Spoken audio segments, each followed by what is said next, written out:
Friends, आज का हमारा टॉपिक है मैथमेटिकल फंक्शंस। पाइथन में कुछ डायरेक्टली यूज्ड होने वाले मैथमेटिकल फंक्शंस होते हैं। लाइक हमारा सबसे फर्स्ट होता है मैक्स फंक्शन। मैक्स फंक्शन में जितने हम कुछ पैरामीटर्स पास करते हैं, कुछ वैल्यूज़ पास करते हैं, इनमें से जो भी इसमें मैक्सिमम वैल्यू होती है वो हमें रिटर्न करती है। जैसे कि हमने यहाँ पर एक एग्जांपल गिवन है। मैक्स में हमने दिया हुआ है 12 एंड 18। इसमें हम देख सकते हैं कि 12 एंड 18 में से मैक्सिमम हमारा 18 है, तो हमें 18 रिटर्न होगा। नेक्स्ट हमारे पास एग्जांपल मैक्स में है -67.66 माइनस 97.45। हमें पता है कि माइनस की वैल्यू में जो छोटी वाली वैल्यू होती है वो बिगर होती है और जो बड़ी वाली वैल्यू होती है वो स्मॉलर होती है। इसलिए देखिए हमें यहाँ पर क्या रिटर्न हुआ है, माइनस का 67.66। नेक्स्ट है हमारा मिनिमम फंक्शन। मिनिमम फंक्शन क्या करता है कि जो हमारे इसमें आर्ग्यूमेंट्स हम जो भी मिन फंक्शन के अंदर पास करते हैं वो हमें उसमें से मिनिमम वैल्यू को रिटर्न करता है। लाइक हमने एक एग्जांपल लिया है 34.6 एंड 39.82। इन दोनों में से मिनिमम हमें पता है 29 होता है, इसलिए वो 29.82 हमें रिटर्न करेगा। नेक्स्ट हमने एक एग्जांपल लिया है 32.5 एंड 91.5। इन दोनों में से हमारे पास मिनिमम है 32.5। जो मेन फंक्शन और मैक्स फंक्शन होते हैं इनमें दोनों सेम होते हैं, बस इसमें एक ही मेन डिफरेंस रहता है। मैक्स फंक्शन में मैक्सिमम वैल्यूज़ को रिटर्न करते हैं जो भी हम उसमें आर्ग्यूमेंट्स पास करते हैं, और मेन फंक्शन में मिनिमम वैल्यू को रिटर्न करते हैं। जो भी हम यहाँ पे ज़रूरी नहीं है कि आप यहाँ पर 2 आर्ग्यूमेंट्स को पास करें, आप यहाँ पर मोर देन 2 या फिर किसी भी नंबर ऑफ पैरामीटर्स आप यहाँ पर पास कर सकते हैं। नेक्स्ट है हमारे पास में पावर फंक्शन। पावर फंक्शन क्या होता है, पावर फंक्शन लाइक ए और बी, तो इसका हमें क्या रिटर्न करेगा, ए की पावर बी। ठीक है, जैसे कि हमने यहाँ पर गिवन है 10 टू द पावर -3। यहाँ पर हमें 10, -3 गिवन है, तो हम इसको किस तरह से सॉल्व करें, 10 to the power -3। It means कि 1/10 टू द पावर 3। जब हम इसको सॉल्व करेंगे तो हमारे पास में क्या आएगा, 0.001। नेक्स्ट हमारे पास में 12.5 की पावर 3। ठीक है, तो यहाँ पर जब हम इसको सॉल्व करेंगे 12.5 पावर 3, जब हम इसको सॉल्व करेंगे तो हमें रिटर्न आंसर क्या आएगा, 1953.125। पावर फंक्शन क्या करता है, हम इसमें सिर्फ 2 आर्ग्यूमेंट्स को पास करते हैं। फर्स्ट आर्ग्यूमेंट जो होता है वो हमारा बेस होता है, और जो सेकंड आर्ग्यूमेंट वो होता है वो हमारा पावर के एज ए यूज़ होता है। नेक्स्ट है हमारे पास में राउंड फंक्शन। राउंड फंक्शन क्या करता है, हमारे पास जो भी हम इसमें एक सिंगल पैरामीटर पास करते हैं, और जो सिंगल पैरामीटर होता है हम उसको राउंड ऑफ करके, जो भी हमारी इसमें राउंड ऑफ करके, अगर हमें इसमें देखिए जैसे कि हम एक एग्जांपल के साथ में इसको समझते हैं। हम इसमें एक राउंड फंक्शन में गिवन है 89.000056,3। ठीक है, तो ये क्या करेगा, हमें 3 वैल्यूज़ तक हमें ये यहाँ पर रिटर्न करेगा। लाइक देखिए हम यहाँ पर डेसिमल के बाद में सिर्फ कितने डिजिट्स रह जाएंगे, 3 डिजिट्स रह जाएंगे। इसके बाद की वैल्यू हम देख रहे हैं क्या है, 0 है। तो हम यहाँ पर कोई भी आए वो यहाँ पर क्या रिटर्न हो जाएगा, हमारे पास में 0 ही रिटर्न होगा। इसलिए हमें इसका आंसर क्या आएगा, 89.0। नेक्स्ट एग्जाम्पल में हम एक और भी एग्जाम्पल के साथ समझते हैं। देखिए हमें यहाँ पर क्या गिवन है, 199.0006। यहाँ पर भी हमने कॉमा करके 3 दिया हुआ है। कॉमा करके जो कॉमा के बाद जो वैल्यू होती है वो क्या बताती है कि डेसिमल के बाद हमें कितने डिजिट्स रिक्वायर्ड है। हम देखिए यहाँ पर भी 3 गिवन है, तो डेसिमल के बाद में 000। ठीक है, लेकिन नेक्स्ट उसका नंबर क्या है, 6 है। 6 जब हम मैथमेटिक्स में भी पढ़ते हैं तो हमारे पास राउंड ऑफ का मतलब क्या होता है, कि अगर 5 या 5 से कोई भी नंबर हमारे पास बड़ा होता है वो हमें क्या रिटर्न करता है, एक ऐड कर देता है हमारी प्रीवियस वैल्यू में। देखिए यहाँ पर क्या है, 6 है ना। जब यहाँ पर 6 है तो वो क्या करेगा, यहाँ पर 1 को ऐड कर देगा, खुद का 0 बन जाएगा। और डेसिमल के बाद में 3 डेसिमल्स तक जब हम इसको रीड करेंगे तो ये जो 0 था वो क्या बन गया था, 1 बन गया था। और नाउ हमारा आंसर क्या होगा, 199.001। ठीक है, नेक्स्ट अगर हम यहाँ पर कोई भी पैरामीटर लास्ट में पास नहीं करते हैं, जैसे कि हमने सिर्फ यहाँ पर दिया हुआ है राउंड फंक्शन के अंदर सिर्फ हमने एक ही पैरामीटर पास किया हुआ है, 109.004।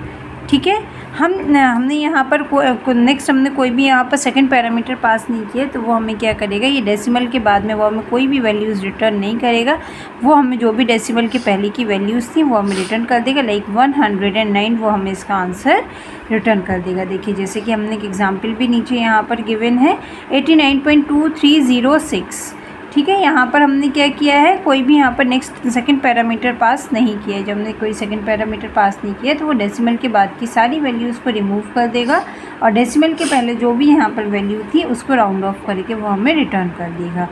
ठीक है, क्लियर है। नेक्स्ट हमारा टॉपिक आता है यहाँ पे difference between pow and maths dot pow. देखिए, पाव फंक्शन जो हमारे पास में एक इनबिल्ट फंक्शन है और एक जो मैथ डॉट पाव होता है वो क्या होता है, मैथ्स लाइब्रेरी को इंपोर्ट करके फिर उसका हमने पाव फंक्शन को यूज़ करेंगे। तो इन दोनों में डिफरेंस क्या होता है, हम इसको रीड करेंगे। देखिए, जो पाव फंक्शन होता है वो क्या होता है, बिल्ट इन फंक्शन होता है और हमें इसमें किसी भी लाइब्रेरी को इंपोर्ट करने के लिए, किसी भी मॉड्यूल को इंपोर्ट करने की रिक्वायरमेंट नहीं होती है। ठीक है, नेक्स्ट यहाँ पर हम कितने 3 पैरामीटर्स हम यहाँ पर पास करते हैं, ए, बी और सी। ए, बी, सी का मतलब क्या होता है, ए की पावर बी मॉड्यूलस सी। ठीक है, यहाँ पर क्या होगा, first parameter raise to the power second parameter modulus third parameter, हम जो भी यहाँ पर गिवन करते हैं। ठीक है, तो जैसे कि हमने यहाँ पर एग्जांपल ले लेते हैं पाव में 4,2,3, तो इसका मतलब क्या होगा, 4 की पावर 2 मॉड्यूलस 3। 4 की पावर 2 जब हम यहाँ पर सॉल्व करेंगे तो 16 आएगा। मॉड्यूलस जब हम यहाँ पर 3 करेंगे, मॉड्यूलस का मतलब क्या होता है कि वो हमें रिमाइंडर रिटर्न करता है यहाँ। ठीक है, डिवाइड करने के बाद जो भी यहाँ पर रिमाइंडर रिटर्न होता है हमें वो रिटर्न करता है। ठीक है, यहाँ पर क्या आएगा, 1 आएगा हमारे पास। इसका जो रिमाइंडर आएगा 5 3 ज़ा 15, 15 के बाद 16 क्या आएगा, 1 एज अ रिमाइंडर आएगा। लाइक जैसे कि हम यहाँ पर करके भी देख लेते हैं, 3 5 3 ज़ा 15 माइनस करेंगे हम, यहाँ पर क्या आएगा, 1 आएगा। इसके बाद हम इसको डिवाइड नहीं कर सकते क्योंकि हमारी सारी डिजिट्स यहाँ पर कंप्लीट हो चुकी हैं। तो इसका जो रिमाइंडर आया क्या था, 1 था और 1 हमारा इसका मॉड्यूलस का जो आंसर हमारे पास आता है वो भी रिमाइंडर ही होता है। तो यहाँ पर वो हमें क्या रिटर्न करेगा, 1 रिटर्न करेगा। ठीक है, नेक्स्ट हमारे पास में इसमें क्या है, जो हमें रिटर्न टाइप आता है। अब हमें सबसे मेन यहाँ पर क्या होता है, रिटर्न टाइप। कहाँ पर हमारे कहीं हमें 1.0 भी मिलता है, कहीं पर हमें 1 भी मिलता है। तो हमें सबसे मेन क्या है, इसको याद करके रखना है। हम देखिए, अगर हमारे पास में इंट और इंट होती हैं दोनों वैल्यूज़, ठीक है, पावर फंक्शंस में अगर रेज़ टू द पावर भी हमारी इंट है और हमारे पास में वैल्यू भी इंट है, बेस पावर भी हमारे पास में क्या है, इंट है, तो दोनों हमें मिलकर के क्या रिटर्न करेंगे, इंट रिटर्न करेंगे। जैसे कि हमने हमारी प्रीवियस वीडियो में भी देखा था कि ये क्या करता है, हम जिसकी भी हायर प्रेसिडेंस होती है, लाइक हमने देखा था कि इंट फ्लोट और कॉम्प्लेक्स नंबर्स में अगर इंट और इंट की वैल्यू है तो वो हमें रिटर्न कर रहा था इंट नंबर को। अगर हमारे पास में इंट और फ्लोट है तो वो हमें रिटर्न कर रहा था फ्लोट वैल्यू को। इंट कॉम्प्लेक्स है तो हमें रिटर्न कर रहा था कॉम्प्लेक्स। फ्लोट कॉम्प्लेक्स में हमें कॉम्प्लेक्स नंबर रिटर्न हो रहा था। इस तरह से जिसकी भी वैल्यू जो है प्रेसिडेंस जो है वो हायर होती है, हमें वो रिटर्न होता है। इंट फ्लोट हमें रिटर्न करेगा फ्लोट, फ्लोट इंट हमें रिटर्न करेगा फ्लोट, फ्लोट हमें रिटर्न करेगा फ्लोट। ठीक है, नेक्स्ट हमारे पास में क्या है कि हम अगर हम मैथ मॉड्यूल को अगर हम इंपोर्ट करते हैं तो उसका यूज़ हम किस तरह से करेंगे, मैथ डॉट पाव ए कॉमा बी। यहाँ पर सिर्फ 2 पैरामीटर्स पास होते हैं, इनको हम यूज़ करते हैं ए की पावर बी की तरह। ये जो मैथ फंक्शन होता है जब हम इसको इंपोर्ट करके यूज़ करते हैं, लाइक हमने देखिए यहाँ पर इंपोर्ट किया है, इंपोर्ट मैथ डॉट पाव फंक्शन में हमने 2 पैरामीटर्स पास किए हैं 2 4, तो इसकी वैल्यू क्या होगी 2 की पावर 4। ठीक है, जब 2 की पावर 4 को हमने सॉल्व करेंगे तो यहाँ पर क्या आएगा 16 आएगा। लेकिन जब हम इसको मैथ मॉड्यूल को जब इंपोर्ट करके यूज़ करते हैं तो वो हमें फ्लोट नंबर में ही आंसर को रिटर्न करता है। इधर हम यहाँ पर इंट वैल्यूज़ को यूज़ करें और हम यहाँ पर फ्लोट वैल्यूज़ को यूज़ करें। लेकिन प्रीवियस जब हमने यहाँ पर बिल्ट इन फंक्शन था वहाँ पर वो हमें अगर हम इंट को यूज़ कर रहे थे तो हमें इंट वैल्यू को रिटर्न कर रहा था, इंट फ्लोट को या फिर फ्लोट इंट को या फ्लोट को जब हम यूज़ कर रहे थे सिर्फ तभी वो हमें फ्लोट वैल्यूज़ को रिटर्न कर रहा था। लेकिन अगर हम मैथ मॉड्यूल को इंपोर्ट करके यूज़ करते हैं तो वहाँ पर वो हमेशा हमें फ्लोट वैल्यू को ही रिटर्न करता है। ठीक है, इस बात को ध्यान रखना, इस चीज़ में बच्चे बहुत कंफ्यूज होते हैं, इस कन्फ्यूज़न को अपना क्लियर करिएगा। ठीक है, नेक्स्ट हमें क्या गिवन है कि अगर हम यहाँ पर 3 पैरामीटर्स को पास कर देते हैं तब क्या आएगा। लाइक जैसे कि हम जो इनबिल्ट फंक्शन था वहाँ पर हम यूज़ कर रहे थे ना इस तरह से जैसे कि first parameter raise to the power of second parameter modulus third parameter, है ना। तो यहाँ पर क्या बनेगा उस फंक्शन के अकॉर्डिंग 2 की पावर 4 मॉड्यूलस 3। तो इस तरह से आप यहाँ पर 3 पैरामीटर्स को पास नहीं कर सकते हैं। ये आपको एक एरर दे देगा कि मैथ डॉट पाव फंक्शन जो है वो सिर्फ 2 पैरामीटर्स को ही यूज़ करता है, यहाँ पर आप 3 पैरामीटर्स पास नहीं कर सकते। तो ये 2 मेन डिफरेंस थे पाव फंक्शन में और मैथ डॉट पाव फंक्शन में। फर्स्ट हमारा क्या था कि हमें पाव फंक्शन क्या करता है, इंटीजर वैल्यू को ही रिटर्न करता है। और देखिए यहाँ पर हमने क्या किया था, पाव फंक्शन में क्या था मेन हमारे पास में फर्स्ट हमारा डिफरेंस था, ये हमें डिपेंड करता है रिटर्न टाइप पर, डिपेंड करता है वैल्यूज़ पर कि इसका रिटर्न टाइप क्या होगा। ठीक है, यहाँ पर जो रिटर्न टाइप था वो ऑलवेज़ क्या था, फ्लोट वैल्यू में था। ठीक है, नेक्स्ट हमारे पास में यहाँ पर डिफरेंस क्या था कि यहाँ पर हम 3 पैरामीटर्स पास करते हैं, यहाँ पर हम सिर्फ कितने पैरामीटर्स पास करते हैं, 2 पैरामीटर्स पास करते हैं। ठीक है, और अगर हम यहाँ पर 3 पैरामीटर्स पास कर देते हैं तो वो हमें क्या एक एरर रिटर्न करता है कि पाव फंक्शन जो है वो सिर्फ 2 आर्ग्यूमेंट्स को ही पास करेगा। यहाँ पर मैथ डॉट पाव फंक्शन जो आपने 3 पैरामीटर्स के साथ में पास किया है ये सही नहीं है। नेक्स्ट हमारा टॉपिक आता है मैथ लाइब्रेरी फंक्शंस। ठीक है, मैथ लाइब्रेरी फंक्शंस में क्या आता है कि अभी ये जो हमने मैथ का मॉड्यूल जो हमने इंपोर्ट किया है, यहाँ पर हमने बहुत सारे और भी फंक्शंस होते हैं। अभी सिर्फ हमने पाव फंक्शन को रीड किया था, इसके बाद में हम और क्या क्या इसमें फंक्शंस यूज़ कर सकते हैं वो मैं आपको बताती हूँ। तो मैथ मॉड्यूल के अंदर जो फर्स्ट फंक्शन होता है वो क्या होता है, SQRT। SQRT फंक्शन क्या करता है, हमें स्क्वायर रूट को रिटर्न करता है। लाइक मैथ्स में जब हम इस तरह से इसको सॉल्व करते थे ना, मैथ डॉट SQRT, और जो भी हम यहाँ पे पैरामीटर पास करेंगे वो हमें उसका स्क्वायर रूट रिटर्न करेगा। लाइक देखिए, जैसे हमने यहाँ पर मैथ मॉड्यूल को हमें यहाँ पर इम्पोर्ट करना मस्ट है, ये हमें ज़रूर करना होगा। अगर हम ये नहीं करेंगे तो यहाँ पर वो हमें एरर दे देगा कि मैथ डॉट SQRT के अंदर हमने 81 को रिटर्न किया है। तो 81 किसका स्क्वायर रूट होता है, 9 का होता है। देखिए यहाँ पर भी उसने हमें क्या फ्लोट फंक्शन में वैल्यू को रिटर्न किया है इन केस कि जबकि इसका आंसर इंटीजर भी आ सकता था, लेकिन यहाँ पर उसने 9.0 दिया हुआ है। ठीक है, नेक्स्ट है हमारे पास में 240.25 हमारे पास स्क्वायर रूट होता है 15.5 का। ठीक है, लेकिन स्क्वायर रूट जो है वो नेगेटिव वैल्यूज़ को यहाँ पर कंसीडर नहीं करता है। और जहाँ पर भी हम यहाँ पर अगर कभी भी नेगेटिव वैल्यू को दे भी देते हैं तो वो वहाँ पर हमें क्या इमेजिनरी नंबर को रिटर्न करता है। ठीक है, नेक्स्ट है हमारे पास में सील फंक्शन। सील फंक्शन क्या करता है, जैसे कि हमें यहाँ पर गिवन है 4.6। ठीक है, तो 4.6 के अबव में जो वैल्यू होगी क्या होगी, 5 होगी। ठीक है, वो हमें यहाँ पर रिटर्न कर देता है। तो जब हम यहाँ पर मैथ डॉट सील फंक्शन को यूज़ करते हैं तो वो हमें अबव की वैल्यू रिटर्न करता है। लाइक देखिए, हमने यहाँ पर फिर से हमने मैथ इंपोर्ट किया है मैथ मॉड्यूल को। नेक्स्ट हमने किया है मैथ डॉट सील 8.5 8 से नेक्स्ट वैल्यू क्या होगी, 9 होगी। नेक्स्ट देखिए, यहाँ पर हमने जब नेगेटिव वैल्यू को रिटर्न करेंगे, ये बहुत ही एक इम्पॉर्टेंट कॉन्सेप्ट है, ये KVS NVS में भी पूछा जाने वाला क्वेश्चन है। ठीक है, नहीं इसमें क्या होता है कि देखिए मैथ डॉट सील आपको गिवन है -7.5 हमें पता है कि इसका नेक्स्ट वैल्यू, लेकिन आपने ये पता होगा कि जो नेगेटिव वैल्यू होती है, नेगेटिव वैल्यू में बड़ा नंबर जो है वो छोटा होता है और छोटा नंबर जो है वो बड़ा होता है। ठीक है, तो अगर हम यहाँ पर -8 कर देंगे तो -8 तो इससे स्मॉलर हो जाएगा ना, 7.5 आपका बड़ा होगा लेकिन 8 जो है वो स्मॉलर हो जाएगा, इसलिए इसका आंसर ये नहीं आएगा। लेकिन इसका आंसर क्या आएगा, -7 आएगा। -7 क्यों आएगा कि सील वैल्यू मतलब क्या होती है कि उसकी बड़ी वाली नेक्स्ट इंटीजर वैल्यू। ठीक है, तो 7.5 से बड़ी वाली जो इंटीजर वैल्यू होगी वो क्या होगी, -7 होगी, ना कि -8 होगी। ठीक है, इसलिए इसका आंसर -8 नहीं आएगा। ये कॉन्सेप्ट भी बहुत मेन याद करने वाला है, इसको आप प्लीज़ अपनी कहीं डायरी में नोट करके रख लीजिएगा।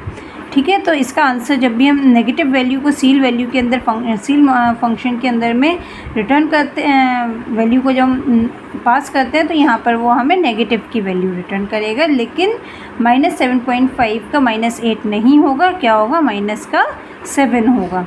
ठीक है, इसका नेक्स्ट क्या है, फ्लोर फंक्शन है। फ्लोर फंक्शन में हम क्या करते हैं, जैसे कि हमने यहाँ पर एक एग्जांपल लिया था 4.6, तो यहाँ पर फ्लोर में क्या करता है, वो हमें उससे छोटी वाली वैल्यू रिटर्न करता है। 4.6 से छोटी वाली इंटीजर वैल्यू क्या होगी, 4 होगी। ठीक है, तो इसका भी जो यूज़ करने का मेथड होता है वो मेथड फ्लोर, और फ्लोर के अंदर हम कोई भी एक पैरामीटर पास करते हैं। ठीक है, तो इसका एक एग्जांपल लिया है। देखिए अगेन इन्होंने मैथ मॉड्यूल को इंपोर्ट किया है, यहाँ पर 8.5 दिया। 8.5 से छोटा वाला जो इंटीजर वैल्यू होगा वो क्या होगा, 8 होगा। और नेक्स्ट देखिए यहाँ पर अगेन क्या है, नेगेटिव का वैल्यू उन्होंने लिया है, -48। ठीक है, तो माइनस का 0.48 को जब हम यूज़ करेंगे तो इसका छोटा वाला वैल्यू, मतलब कि ये बड़ा हो गया, अब इसका छोटा वाला वैल्यू क्या होगा, -1 होगा। माइनस का अगर हम यहाँ पर 0 ले भी लेते हैं, लेकिन 0 बड़ा है और माइनस का 0.48 छोटा है। ठीक है, लेकिन हमें तो इसका छोटा वाला वैल्यू लेना है, इसलिए नेगेटिव नंबर्स जब भी हम यहाँ पर पास करते हैं, इधर वो सील हो और वो फ्लोर मेथड हो, हमें यहाँ पर ये बहुत ध्यान रखने वाली चीज़ है कि सील में हम छोटा नंबर ले लेते हैं नेगेटिव में, और फ्लोर में हम उसका बड़ा वाला नंबर ले लेते हैं जब भी हम कोई भी नेगेटिव वैल्यू को पास करते हैं। ठीक है, नेक्स्ट यहाँ पर क्या है, फैब्स फंक्शन। फैब्स फंक्शन क्या करता है, आपको एक एब्सोल्यूट वैल्यू को रिटर्न करता है, फ्लोट एब्सोल्यूट वैल्यू को। एब्स का मीन्स क्या होता है, एब्सोल्यूट वैल्यू, जहाँ पर भी एफ लग जाए वो क्या होता है, float absolute value. Float absolute value में क्या करेगा, आपको कोई भी अगर आप नेगेटिव नंबर पास करते हैं या फिर पॉजिटिव नंबर पास करते हैं, लाइक हमें पता है कि एब्सोल्यूट वैल्यू क्या करती है, हमें कोई इधर हम वहाँ पर नेगेटिव वैल्यू को पास करें और हम वहाँ पर पॉजिटिव वैल्यू को पास करें, हमें वो ऑलवेज़ पॉजिटिव वैल्यू को रिटर्न करता है। इसलिए लेकिन यहाँ पर क्या हमने एफ़ को भी यूज़ किया है ना, एफ़ मीन्स क्या हो गया कि वो हमें फ्लोट वैल्यू को रिटर्न करेगा। ठीक है, तो फ्लोट एब्सोल्यूट में क्या करेगा, वो ऑलवेज़ पॉजिटिव को कर देगा, लेकिन वो जो आंसर हमें रिटर्न होगा वो फ्लोट टाइप में रिटर्न होगा। ठीक है, मैथ डॉट फैब्स में क्या है, देखिए हमने यहाँ पर पॉजिटिव नंबर को ही पास किया था, इसलिए हमें पॉजिटिव में आंसर आया, फ्लोट में ऑलरेडी था, फ्लोट में आया है। ठीक है, नेक्स्ट हमने यहाँ पर माइनस का 99.99 हमने यहाँ पास किया है। नेगेटिव वैल्यू क्या कर देता है, एब्सोल्यूट में जा कर के पॉजिटिव में रिटर्न करता है आपको। देखिए तो यहाँ पर 99.99 हो गया। नेक्स्ट हमारे पास देखिए यहाँ पर हमने एक इंटीजर वैल्यू को पास किया नेगेटिव में, तो नेगेटिव से इसने आपको पॉजिटिव भी कर दिया है, और क्योंकि हमने फैब्स का यूज़ किया है फ्लोट वैल्यू का, तो ये जो इंटीजर वैल्यू थी वो कन्वर्ट हो गई आपकी फ्लोट वैल्यू में। नेक्स्ट है हमारे पास में log 10 मेथड। log 10 मेथड क्या करता है, इंपोर्ट करते हैं हम यहाँ पर कोई भी एक वैल्यू को रिटर्न करते हैं, वो क्या करते हैं, हमें log n बेस 10 किसको यूज़ करके हमें रिटर्न करता है, वैल्यू को बेस 10 का यूज़ करके। ठीक है, तो हमने यहाँ पर सबसे पहले पास किया 24। जब हम 24 का यहाँ पर कैलकुलेट करते हैं तो आएगा 1.38021124। ठीक है, यहाँ पर क्या आएगा, log 1000 बेस 10 में जब हम इसको सॉल्व करेंगे तो इसका आंसर आएगा 3। log 99.9 में जब हम बेस 10 में इसको सॉल्व करेंगे तो यहाँ पर हमें रिटर्न होगा 1.9995654822598223। आपको ज़रूरी नहीं कि आप इन वैल्यूज़ को लर्न करें, आप यहाँ पर एक सीधा सा एग्जाम्पल ले सकते हैं। log 1000 बेस 10, आपको पता है log 1000 बेस 10 जब आप यहाँ पर 1000 को लिखेंगे तो क्या आएगा, 10 टू दी पावर 3 आएगा, क्योंकि आपको बेस 10 में वैल्यू निकालनी थी, तो 10 से 10 कैंसिल हो जाएगा और आपका यहाँ पर आंसर क्या रिटर्न होगा, 3 रिटर्न होगा। लेकिन मैथ फंक्शन में हमने हमेशा पढ़ा है कि वो हमें हमेशा फ्लोट टाइप की वैल्यू को रिटर्न करता है, इसलिए यहाँ पर 3.0 हो जाएगा। ठीक है, नेक्स्ट क्लास में हम कवर करेंगे हमारा ट्रिग्नोमेट्रिक फंक्शन, रैंडम फंक्शंस, ठीक है, स्टैटिस्टिकल फंक्शंस, और एक हमारा लास्ट एक छोटा सा टॉपिक रह जाएगा, वो क्या रहेगा, प्रोग्रामिंग फंडामेंटल्स। इसलिए हम इसको भी हमारी नेक्स्ट वीडियो में ही कवर करेंगे। मिलते हैं हमारे नेक्स्ट वीडियो में। Thank you class.